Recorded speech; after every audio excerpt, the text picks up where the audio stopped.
Friends, ये video उन लोगों के लिए है जिन्होंने एएनएफ में अप्लाई किया हुआ है और इंटरव्यू का वेट कर रहे हैं। तो इस वीडियो हम लोग कुछ टिप्स एंड ट्रिक्स डिस्कस करेंगे एएनएफ की। तो सबसे पहले हम लोग इसमें डिस्कस करेंगे कि हमारे पास जो है आर्मी माइंडसेट क्या होता है। इंटरव्यू देने से पहले हमें ये पता होना चाहिए आर्मी माइंडसेट क्या होता है। देन ड्रेसिंग सेंस हमें कैसी करनी चाहिए और इंट्रोडक्शन आपने कैसे देना है एएनएफ के अकॉर्डिंग। इसके अलावा हमने जो है वो इंटरव्यूअर के साथ अपना कैसे इंटरेस्ट डेवलप करना है पोस्ट के अकॉर्डिंग। देन हम बताएंगे इसमें कि ओवर द पोस्ट का क्या मतलब है और एग्जीक्यूटिंग सिचुएशन का क्या मतलब है। एग्जीक्यूटिंग सिचुएशन में कि कोई आपको सिचुएशन दी जाएगी, उसके अकॉर्डिंग आप लोगों को आंसर करने होंगे। देन आपने कुछ पॉलिटिकल सिचुएशन के बारे में जो डिस्कस करते हैं उसके आपने आंसर्स क्या करने हैं और थोड़ा बहुत आपको एएनएफ के जो है एक्ट के बारे में भी पता होना चाहिए। अगर हम सबसे पहले माइंडसेट की बात करें, आर्मी माइंडसेट की, अब आपको पता है कि वहाँ पे जो इंटरव्यू ले रहा है वो आर्मी पर्सनल्स हैं, ठीक है, आर्मी के बंदे हैं। अगर ज़्यादा नहीं तो एक दो लाजमी बैठे होते हैं, एक दो सिविलियन भी हो सकते हैं। तो आर्मी माइंडसेट का ये मतलब है कि आपने हमेशा जो है डिसिप्लिन में रहना है हर चीज़ की, चाहे वो आंसर करना हो, चाहे ड्रेसिंग सेंस हो, कोई भी चीज़ हो, आपने डिसिप्लिन मेंटेन रखना है हर चीज़ में, ठीक है। अब सबसे पहली बात ये आती है डिसिप्लिन में कि आपसे जो भी क्वेश्चन पूछा जाए आपने टू द पॉइंट आंसर करना है उसका, इधर उधर की कोई बात नहीं करनी, सिर्फ टू द पॉइंट आपने उसको आंसर करना है। कि क्योंकि आर्मी माइंडसेट में क्या होता है कि वो इधर उधर की बातें बिल्कुल नहीं सुनते, सिर्फ और सिर्फ टू द पॉइंट आंसर सुनते हैं, ठीक है। और आपने ऐसी कोई बात नहीं करनी जो आउट ऑफ द बॉक्स हो, ठीक है। वो इसलिए क्योंकि आउट ऑफ द बॉक्स आप कोई भी बात करेंगे तो इसमें उसको ये शो होगा कि ये बंदा जो है वो ऑर्डर मानने वाला नहीं है। हमेशा आपने वो बात करनी जिससे ये लगे कि ये बंदा ऑर्डर फॉलो करने वाला बंदा है, ठीक है। क्योंकि आर्मी में यस चलता है, नो नहीं चलता, ठीक है। तो हमेशा आपने एएनएफ के इंटरव्यू में जब भी जाना है तो आर्मी माइंडसेट के साथ जाना है, ठीक है। ये सोचना है कि आगे जो बैठे हैं वो आर्मी पर्सनल्स बैठे हुए हैं, ठीक है। आपने सिर्फ यस कर सकते, किसी की नो नहीं कर सकते, ठीक है। ऐसे माइंडसेट से आपने आंसर करने हैं और जो भी आपने आंसर करना है वो ग्राउंड रियलिटीज़ को देखते हुए आंसर करना है। ये नहीं करना कि बिल्कुल आइडियली बात आपने करनी है उसे, ऐसी आइडियल बात आर्मी में नहीं चलती। आर्मी में हमेशा ग्राउंड रियलिटी के ऊपर बात चलती है, ठीक है। तो आपने आर्मी माइंडसेट के साथ जाना है। सबसे पहले अपना माइंड बनाना है, एक आर्मी का बंदा कैसे सोचता है, ठीक है। आर्मी माइंडसेट से जाना है।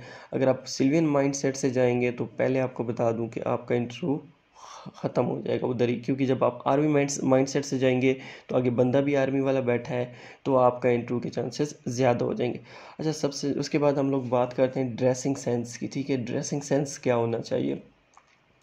अब ड्रेसिंग का ये मतलब नहीं है कि आप सब भी थ्री पीस टू पीस पहन जाए। अब एक पतला सा बंदा हो वो थ्री पीस पहन जाए, टू पीस पहन जाए और उसको वो अजीब सा लगे, मीन्स इसमें कोई सेंस नहीं बनती। आपने हमेशा वैसी ड्रेसिंग करनी जो आप इजीली कैरी कर सकते हैं, ठीक है, जो आपकी पर्सनैलिटी के अकॉर्डिंग है। अब आप बेढंगी सी कोई चीज़ पहन के जाएं, चाहे वो थ्री पीस ही क्यों ना, आपको बेढंगा सा लग रहा हो तो वो बिल्कुल आपके फ़ायदे के लिए नहीं, वो आपको इवन आपको वो अजूबा सा समझेंगे कि ये पता नहीं इसने क्या पहन के आ गया। तो थोड़ी सी ड्रेसिंग सेंस होनी चाहिए।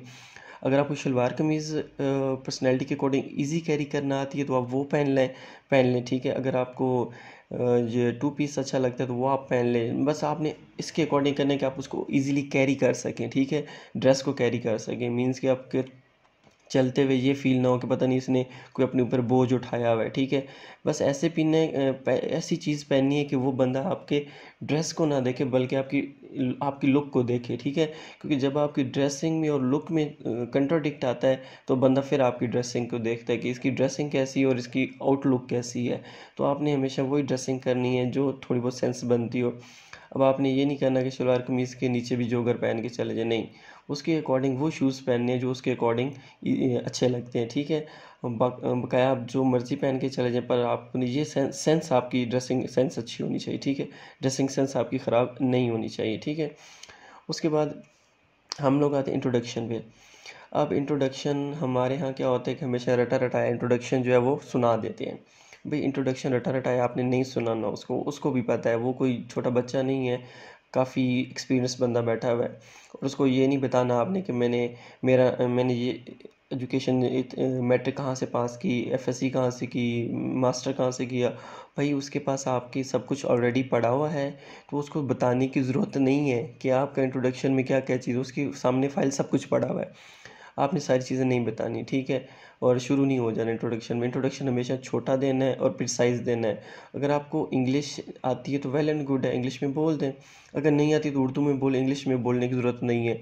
ये ना कि एक जुमला इंग्लिश में बोलें बाकी उर्दू बोलनी पड़ जाए, तो वो आपके नेगेटिव मार्किंग में जाता है, ठीक है। तो इंट्रोडक्शन में आपने क्या बताना है, सिर्फ अपना नाम बताना है, ठीक है। लास्ट डिग्री बतानी है, और आप आगे क्या करना चाहते हैं, ठीक है। अब आगे क्या करना चाहते हैं का ये मतलब भी नहीं है कि आप उसको आइडियल बातें बताएं कि मैं यहाँ पे जो आया हूँ कि मुल्क व कौम की खिदमत करने आया हूँ। ये फजूल बातें सारी, ये अगर आप बात करेंगे तो वो आपको कहेंगे जाएं फिर आप सोशल वर्क कर लें, यहाँ पे ना आए। आपने वैसा इंट्रोडक्शन देना है कि आपने ड्यूटी करनी है, आप ड्यूटी करने जा रहे हैं, और जॉब ही तब ही होती है जो ड्यूटी के लिए ही होती है, ठीक है। तो आपने फॉर्मेलिटी वहाँ पे पूरी नहीं करनी कि रटा रटाया जुमले से बता देने हैं। अगर वो आपसे ये पूछता है कि अच्छा, इंट्रोडक्शन आपने हमेशा कम देना है, ठीक है, और उसमें ज़्यादा चीज़ें नहीं डिस्कस करनी, क्योंकि अगर आप इंट्रोडक्शन में सारा चीज़ ही बता देंगे तो फिर इंट्रोडक्शन वाला आपसे क्या पूछेगा, ठीक है। तो आपने कुछ लूप होल्स छोड़ना है। अब इंट्रोडक्शन के बाद आता है हमारे पास डेवलपिंग इंटरेस्ट। अब आपने उसके अंदर इंटरेस्ट कैसे डेवलप करना है कि आपको वो इस पोस्ट के लिए रखें। अब देखें, जब आपका इंट्रोडक्शन बिल्कुल प्रिसाइज होगा, शॉर्ट होगा, तो फिर वो खुद ब खुद कोई एक आध चीज़ आपसे पूछेगी, जैसे कि आपसे पूछ लेगा कि आपके इंटरेस्ट क्या हैं, ठीक है, या आप एएनएफ में क्यों आना चाहते हैं। अच्छा, एएनएफ में क्यों आना चाहते हैं, इसका ये मतलब नहीं वहाँ पे आपने वही बात दोबारा नहीं करनी कि मुल्क को कौम की खिदमत करनी है। आपने सिर्फ ग्राउंड रियलिटी, आपको शुरू में बताया कि आर्मी माइंडसेट में क्या होता है, ग्राउंड रियलिटी की बात होती है। तो आपने ग्राउंड रियलिटी को माइंड में रखते हुए बात करनी है, ठीक है। बस आपने इतना डिस्कस करना है कि मैं इसलिए आना चाहता हूँ क्योंकि अब जॉब्स और है नहीं, और मुझे ज़रूरत है जॉब की। टू द पॉइंट बात करनी है, ग्राउंड रियलिटी के ऊपर बात करनी है। हवाई बातें नहीं करनी, आइडियल बातें नहीं करनी, क्योंकि वो भी एक्सपीरियंस्ड लोग बैठे हुए, कोई बच्चे नहीं बैठे हुए, ठीक है। क्योंकि अगर आप आइडियल बातें करेंगे तो इट मीन्स आपको वो बाहर निकाल देंगे। और इंटरव्यू में ऐसी बातें करनी उसमें इंटरेस्ट डेवलप हो।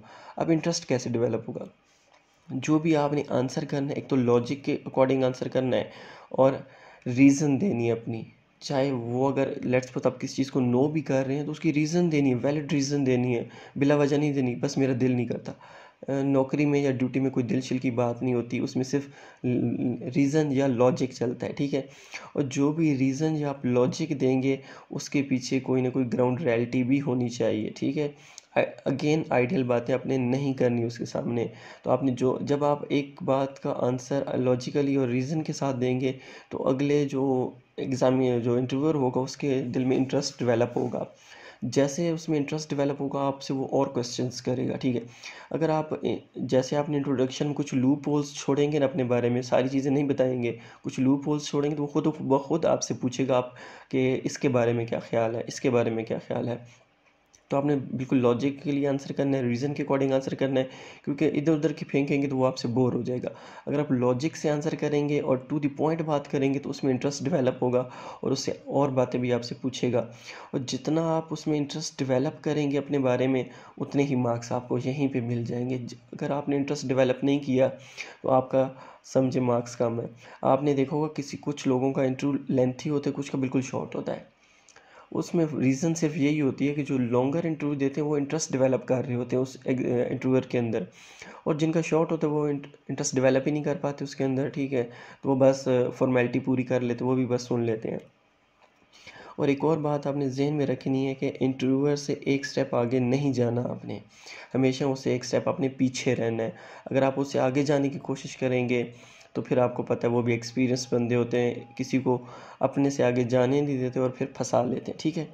अच्छा, इसके बाद है हमारे पास over the post. Over the post का क्या मतलब है। अच्छा, जब आप इंटरव्यू दे रहे हैं तो आपके जहन में हमेशा ये होना चाहिए कि आप किस पोस्ट का इंटरव्यू दे रहे हैं। जैसे कि अगर आपकी पोस्ट BPS 11 के लिए है तो आपने आंसर भी उसी के अकॉर्डिंग करने हैं।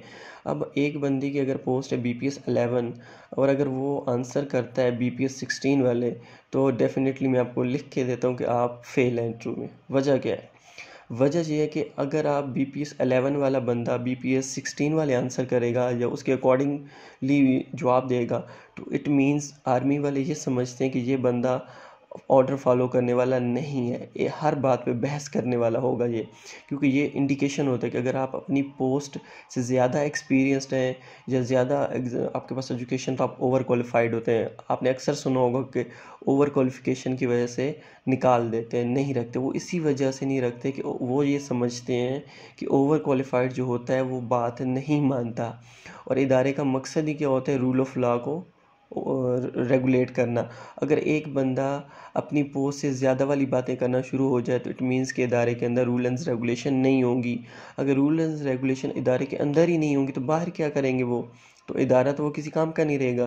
तो हमेशा आपने ये ज़हन में रखना है कि अगर आपकी BPS 11 है तो उसके अकॉर्डिंग बात करनी है, 16 वाली बातें नहीं करनी, क्योंकि किसी भी सिचुएशन में अगर आपको 16 वाला ऑफिसर ऑर्डर करता है BPS 11 वाले को, तो आगे से क्या करेगा, बहस करेगा। ठीक है, जब बहस करेगा तो इट मीन्स वहाँ पे काम नहीं चलेगा। और आर्मी पर्सनल इस चीज़ को कभी नहीं एक्सेप्ट करते, वो हमेशा कहते हैं डिसिप्लिन। डिसिप्लिन मीन यस, और अपने से ऊपर वाले का ऑर्डर मानना है आपने। ठीक है, तो हमेशा आपने ये बात जहन में रखनी है कि आपने अगर जिस पोस्ट के लिए जा रहे हो उसको माइंड में रख के जाना है, उससे ऊपर वाली बातें नहीं करनी। अगर कर दी आपने बातें तो फिर समझें कि आप बिल्कुल आउट है इंटरव्यू से। अच्छा, एग्जीक्यूटिंग सिचुएशन क्या होता है। अब देखें, यहाँ पे हम जनरल बात कर रहे हैं कि किसी भी पोस्ट के इंटरव्यू के लिए बात करें, ये नहीं बात कर रहे कि हम लोग किसी एक स्पेसिफिक पोस्ट के लिए बात करें। अब जितनी ज़्यादा बड़ी पोस्ट होगी उसके अकॉर्डिंग आपसे क्वेश्चन भी डिफरेंट मुश्किल पूछे जाएंगे। अगर कोई BPS 16 के लिए अप्लाई कर रहा है तो आपको एक सिचुएशन दे देगा कि अगर ऐसी सिचुएशन आ जाए कि आप में रिलेटिव, जिसमें आपके रिलेटिव इन्वॉल्व हो, उसके आपने अगेंस्ट कोई कार्रवाई करनी हो, तो फिर आप क्या करेंगे। तो आपने हमेशा सिंपल आंसर करना है, कोई लंबी बात नहीं करनी, सिर्फ कहना है कि ड्यूटी इज़ फर्स्ट, क्योंकि आप ड्यूटी पे हैं तो आपने ड्यूटी फर्स्ट करनी है। तो कोई भी आपकी सिचुएशन देते हो तो आपने न्यूट्रल रहना है। ठीक है, कोई इधर उधर की लंबी बातें नहीं छोड़नी, ना उसकी रीज़न देनी, बस टू द पॉइंट बता देना है।